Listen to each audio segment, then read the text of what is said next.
Assalamualaikum warahmatullahi wabarakatuh. Israel adalah salah satu warga yang keras kepala dari zaman Firaun hingga kini. Kini Israel terus menghadapi serangkaian bencana alam yang datang tanpa henti.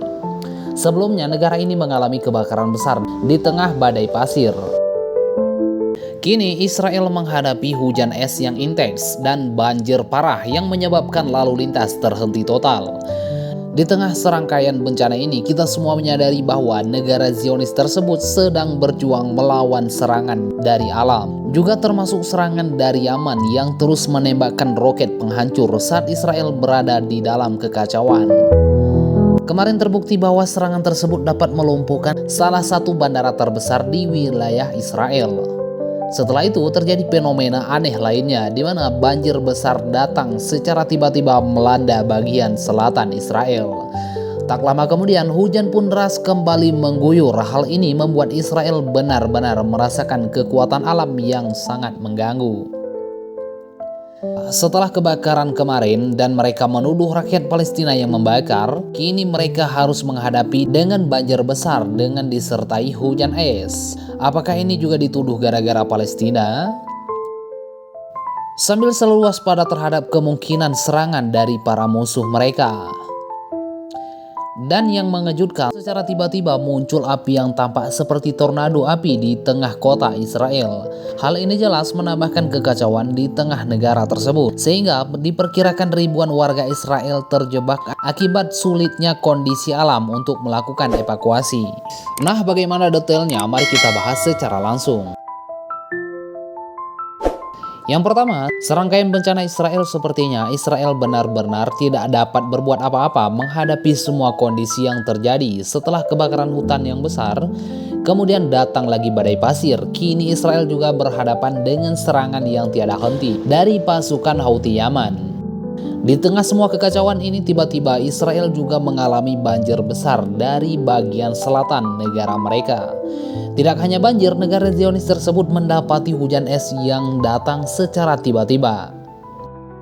Menurut laporan dari The Times of Israel, banjir besar disebabkan oleh curah hujan yang sangat tinggi. Pihak kepolisian setempat kemudian meminta masyarakat untuk menjauhi daerah yang terdampak.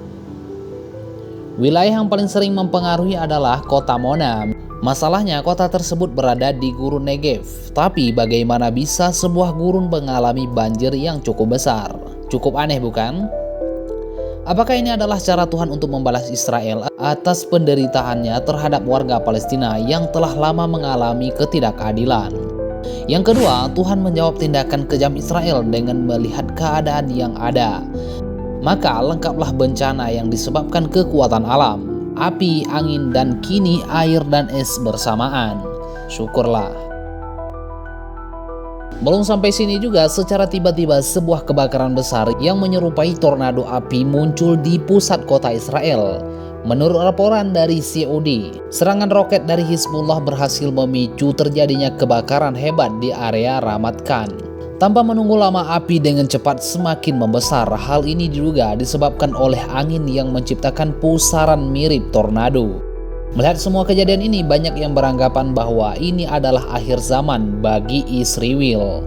Alam juga tampaknya sudah jenuh dengan keberadaan negara Zionis ini yang tak peduli dengan apakah kebetulan atau tidak. Bencana yang dialami oleh Israel mirip dengan yang sebelumnya menimpa Amerika. Bahkan urutan kejadian bencananya pun hampir serupa. Perbedaannya, kebakaran di Amerika Serikat jauh lebih parah dan mengakibatkan banyak korban jiwa. Setelah terjadinya kebakaran, Amerika kemudian menghadapi pada tornado dan banjir.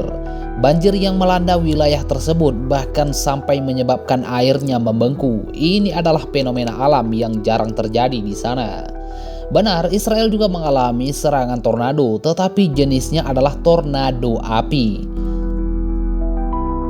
Singkatnya, alur kejadian tidak jauh berbeda. Sementara itu, mengenai hujan es di Amerika, diduga penyebabnya adalah pipa air yang rusak ditambah dengan cuaca yang ekstrim, yang akhirnya membuat air banjir yang tergenang di sana membeku. Sebuah keadaan yang ekstrim dan sangat menyengsarakan bagi suatu negara itu. Yang ketiga, ini adalah konsekuensi dari tindakan Israel selama ini.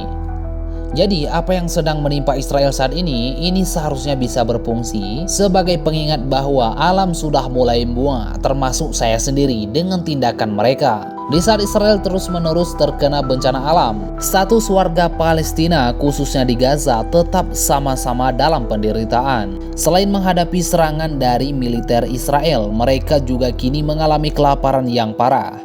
Kelaparan ini disebabkan oleh Israel yang terus-menerus memblokir segala bentuk bantuan menuju Gaza. Bagi yang tidak ingat atau belum tahu, Israel memang mulai melakukan pemblokiran bantuan tersebut pada awal bulan Maret lalu. Ini berarti masyarakat Gaza harus menahan kelaparan selama hampir 2 bulan demi bertahan hidup. Memang sungguh keterlaluan tindakan negara Zionis Palih ini. Menurut laporan Al Jazeera, yaitu seorang pejabat Hamas, Abdurrahman Sadid, menyatakan bahwa Gaza kini telah memasuki tahap kelaparan yang total, bahkan mengalami malnutrisi akut. Dia juga menyebutkan Israel menggunakan kelaparan sebagai senjata perang yang dirancang untuk menaklukkan warga Palestina di wilayah tersebut.